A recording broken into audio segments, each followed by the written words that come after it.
నిన్న నేను సూర్యాపేట జిల్లాకు పోయి ఆడికెళ్ళి మన తుంగతుర్తి పోయి తుంగతుర్తికి వెళ్ళి సూర్యాపేట పోతుంటే అక్కడ మధ్యలో ఒక ఊర్లో ఆగిన మనోళ్ళు ఆపితే అక్కడ అప్పుడే ఎలక్షన్ అయింది, కౌంటింగ్ అవుతుంది, మనోళ్ళు ఆపినరు, ఆగిన నేను ఆగితే ఆ ఊరు పేరు ఏపూరు.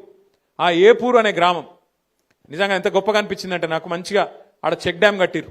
ఆ చెక్ డ్యామ్ పక్కన మొత్తం నీళ్ళు ఆగి ఉన్నాయి, మంచిగా బతుకమ్మ ఘాటు కట్టుకున్నారు, ఆడ మంచి ఇట్లా మెట్లు కట్టుకున్నారు. పెద్ద ఊరు, దగ్గర దగ్గర 3000 ఓట్లుంటాయి, పెద్ద ఊరు.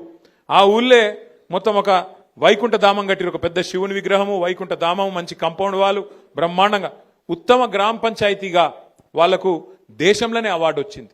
అట్లా ఆ తీరుగా పనిచేయాలి చేస్తే, ఎందుకంటే సర్పంచ్ చేయాలి, మీరు గెలిచిరు సంతోషం, 5 ఏళ్లకు మీరే ఉంటారు, గ్రేటు. కానీ పని చేసి చూపెడితే, పని చేసి ప్రజలకు, ఎందుకంటే ప్రతి ఒక్కరు మీరు మాట ఇచ్చింటారు, ఫలానా పని ఫలానా పని ఫలానా పని నేను చేస్తా అని చెప్పింటారు. కాబట్టి మనం చేయాల్సిందల్లా ఏంటంటే పదవులకు వచ్చుడు ముఖ్యం కాదు, పదవులకు వచ్చినాక ఆ పదవికి వన్నె తెచ్చే విధంగా, ఆ పదవికి గౌరవం పెంచే విధంగా ప్రజల ముందు నడుచుకుంటేనే మనని యాది పెట్టుకుంటారు. ఇగో ఫలానా సర్పంచ్ గారు ఉన్న టైంలో ఇగో ఫలానా పని అయింది, ఇంత గొప్పగా పనిచేసి మా ఊరును బాగా చేసిండ్రు అనే విధంగా ఆలోచించడం జరుగుతుంది, ప్రజలు కూడా యాద్ చేసుకోవడం జరుగుతుంది. ఎందుకంటే పదవులు పోతాయి, ప్రాణాలు కూడా పోతాయి, కానీ మిగిలేది పేరు ఒక్కటి మాత్రమే. మిగిలేది మనిషికి జీవించినంత కాలం మంచిగా పనిచేస్తే మరణించిన తర్వాత కూడా మిగిలేది పేరు ఒక్కటే. కాబట్టి దయచేసి నేను మిమ్మల్ని కోరేది, ఏ గౌరవం అయితే ప్రజలు మీకు ఇచ్చిండ్రో, ఏ గౌరవం అయితే మన పార్టీ నాయకులు కార్యకర్తలు ఇవాళ కష్టపడి మీకు అందించినరో, మీ గెలుపును అందించినరో, మీరు ఆ గెలుపును ఆస్వాదించండి. కానీ మీకు వచ్చిన ఈ పదవిని ప్రజల కోసం, మన పనుల కోసం, గ్రామం పనుల కోసం పూర్తి స్థాయిలో వినియోగించండి. అండగా మేముంటాం.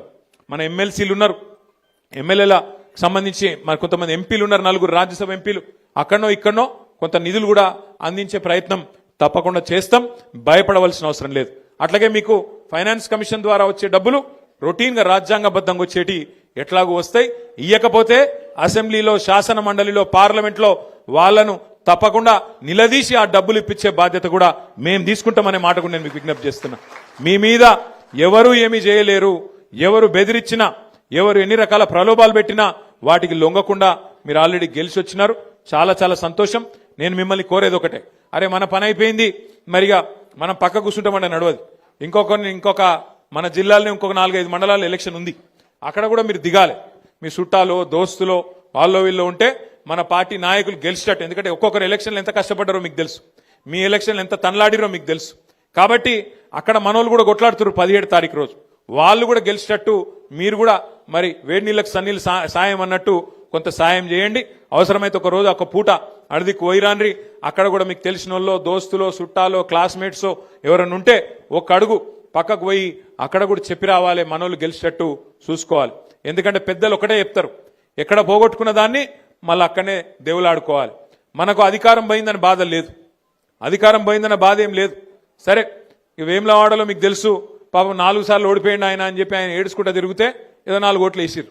ఆయన ఏం పెద్ద మేయారిటీతో నేను గెలవలే, తిప్పి కొడితే ఎంత 12,000 14,000 ఓట్ల మేయారిటీతో గెలిచిండు. ఆయన ఏమో పెద్ద దానికేదో చాలా గొప్ప ఇది లెక్క, తెల్లారులేస్తే కేసీఆర్ గారిని తిట్టుడు, తెల్లారులేస్తే కేసీఆర్ను అట్లా ఇంత మాట అంత మాట అనుడు, గది కాదు కదా గెలిపించింది నిన్ను. శాతనైతే మాకంటే ఎక్కువ పని చేసి చూపెట్టు, శాతనైతే మాకంటే ఎక్కువ చెయ్యి. రైతు బంధు 15,000 చేస్తానో కదా చెయ్యి, 4,000 పెన్షన్ చేస్తానో కదా చెయ్యి, మహిళలకు 2,500 ఇస్తానో కదా ఈ పని చేయగలిగితే గా పని చేయి. తెల్లారులేస్తే కేసీఆర్ని తిట్టాలి, తెల్లారులేస్తే బీఆర్ఎస్ వాళ్ళని తిట్టాలి, గది కాదు కదా రాజకీయం అంటే. అందుకే నేను మిమ్మల్ని కోరేది ఏంటంటే, ఇక ఎలక్షన్ల దాకానే రాజకీయం, ఎలక్షన్లు అయిపోయాక పనిలో పడాలి, పని చేయాలి, గ్రామానికి, రాష్ట్రానికి, ప్రజలకు, మనం ఎన్నుకున్న మన ప్రజలకు మనం సేవలు అందించాల్సి ఉంటుంది. ఆ దిశగా ముందుకు పోదాం.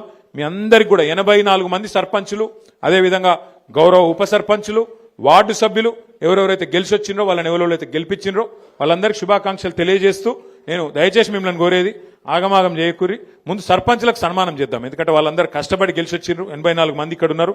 మిగతా వాళ్ళు జర్ర ఓపికగా ఉండాలి. మండలాల వారీగా, గ్రామాల వారీగా మన ప్రెసిడెంట్ గారు పిలుస్తారు, వాళ్ళు పిలిచిన వాళ్ళే రావాలి.